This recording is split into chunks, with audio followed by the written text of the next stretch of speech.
안녕하세요. 반갑습니다. 저는 여러분과 함께 퍼펙트 프레젠테이션 특강을 진행하게 될 김재성이라고 합니다. 일단 강의에 앞서 간단하게 저에 대해서 말씀드려 보도록 하겠습니다. 실무과는 다소 괴리가 있을 수도 있지만 저는 김재성이라고 하고요. 퍼펙트 프레젠테이션 시즌 2, 퍼펙트 슬라이드 클리닉 위드 파워포인트를 저술한 저자이기도 합니다. 특히 이 중에서 퍼펙트 프레젠테이션 시즌 2와 퍼펙트 슬라이드 클리닉 위드 파워포인트는 이 강의의 교재로 활용될 예정입니다. 즉, 이 책과 함께 강의를 들으시면 더욱더 명확하게 강의를 이해하실 수 있습니다. 그럼 이제부터 프레젠테이션의 4단계에 대해서 한번 알아보도록 하겠습니다. 프레젠테이션은 일반적으로 다음과 같이 4단계로 이루어져 있습니다. 첫 번째는 그 프레젠테이션의 기획이고요. 두 번째는 슬라이드 디자인.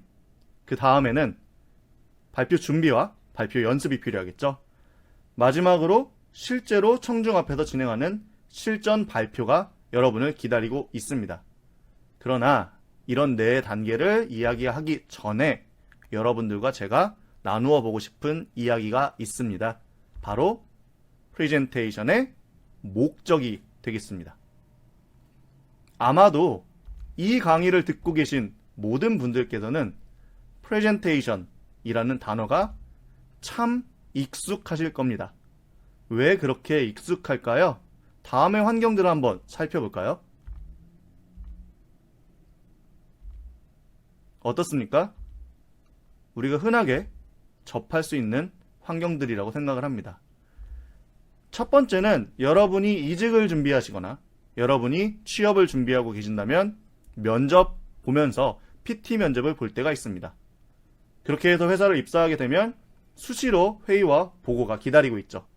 가끔씩은 많은 청중들 앞에서 발표를 해야 하는 컨퍼런스에 서야 할 때도 있습니다. 저 같은 경우는 컨설팅사 경험이 굉장히 길었고 광고기획사도 다녔었는데요. 이럴 때는 프로젝트를 수주하기 위해서는 다른 회사들과 경쟁도 해야 합니다. 즉 경쟁 PT, 면접, 회의, 보고, 컨퍼런스 이 다양한 환경에서 프레젠테이션은 계속 활용이 되고 있습니다. 그런데 이렇게 다양한 환경에서 우리가 지속적으로 만나고 있음에도 불구하고 왜 우리는 발표, 프레젠테이션이라고 이야기를 하면 마치 고양이 앞에 쥐처럼 작아지는 것일까요? 많은 분들께 왜 그렇게 발표에 대해서 어려워하느냐고 질문을 했을 때 이런 대답들이 돌아옵니다. 첫 번째는 시간 부족과 시간 관리입니다. 여기서 시간 부족과 시간 관리라 함은 먼저 발표를 준비할 시간이 없다는 것입니다. 자료만 준비하기에도 시간이 너무 부족해서 발표를 체계적으로 연습할 시간이 없다는 것이고요.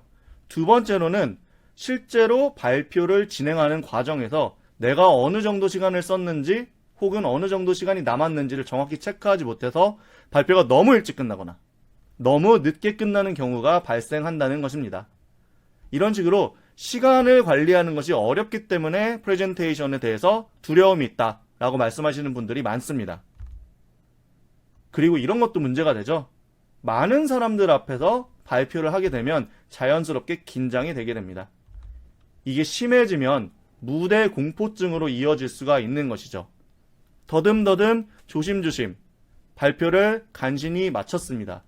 그런데 우리에겐 기다리고 있는 게 또 있습니다. 바로 어떤 사람이 질문이라도 하려고 하면 머릿속이 새하얘지는 경험.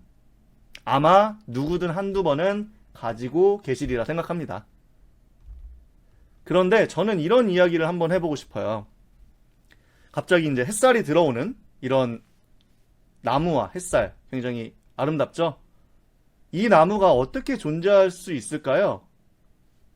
기둥이 튼튼해서, 잎이 많아서, 햇살이 따사로워서 다 마찬가지지만 나무가 이렇게 크고 울창할 수 있는 이유를 저는 이렇게 찾아야 한다고 생각을 합니다. 즉, 뿌리가 튼튼해야 큰 나무가 존재할 수 있다는 것이죠. 우리가 발표가 어려워요 라고 계속 이야기를 하고 있는데 정말 발표가 어려운 것인지 그것에 대해서 생각해 볼 필요가 있다는 것입니다. 여러분, 커피 좋아하십니까? 저는 지금 이 강의를 만들고 있는 순간에도 바로 옆에 커피잔을 놓고 강의를 만들고 있는데요.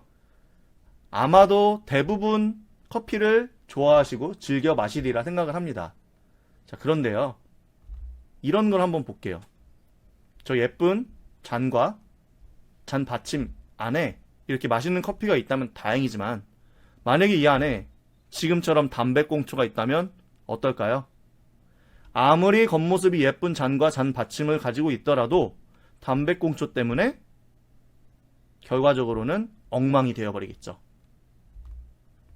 다시 여러분들께 말씀을 드리면요.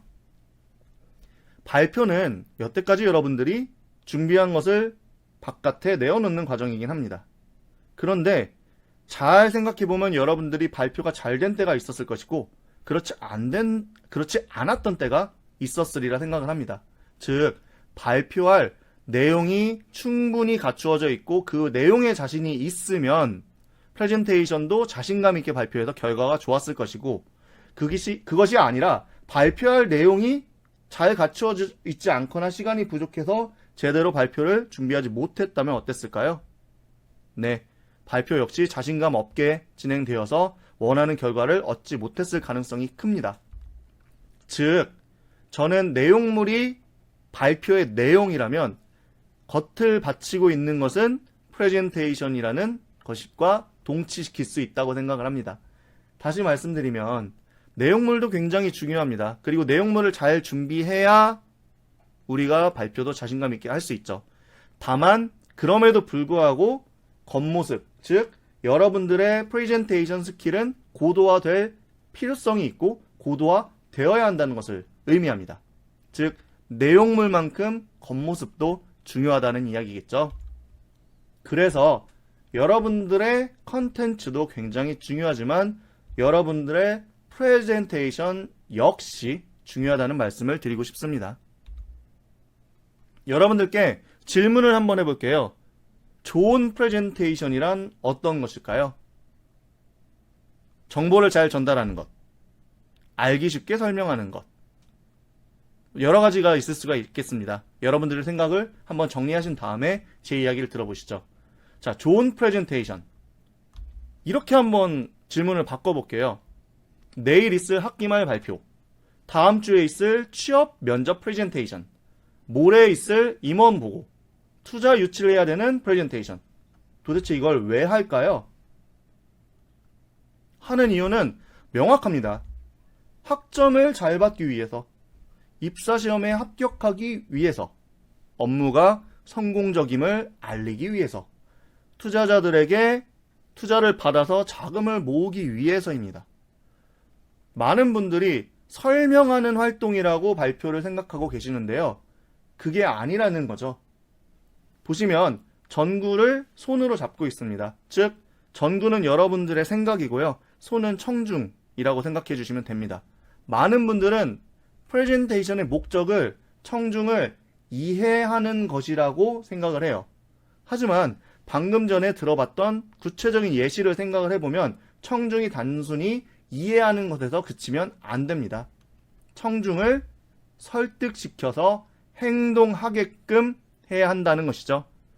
여러분이 학생이고 교수님 앞에서 발표를 한다면 교수님이 여러분에게 좋은 학점을 주도록, 면접관 앞에서 발표를 한다면 면접관이 여러분을 선발하도록, 만약에 여러분이 투자자 앞에서 발표를 한다면 실제로 투자가 집행이 되도록 하는 것, 즉 청중들이 행동하게끔 하는 것이 좋은 프레젠테이션이라는 것입니다.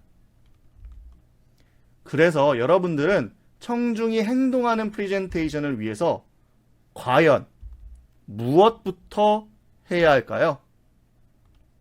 혹시 지금 머릿속에 생각하신 게 이 화면 보시는 거라면 절대로 안 됩니다.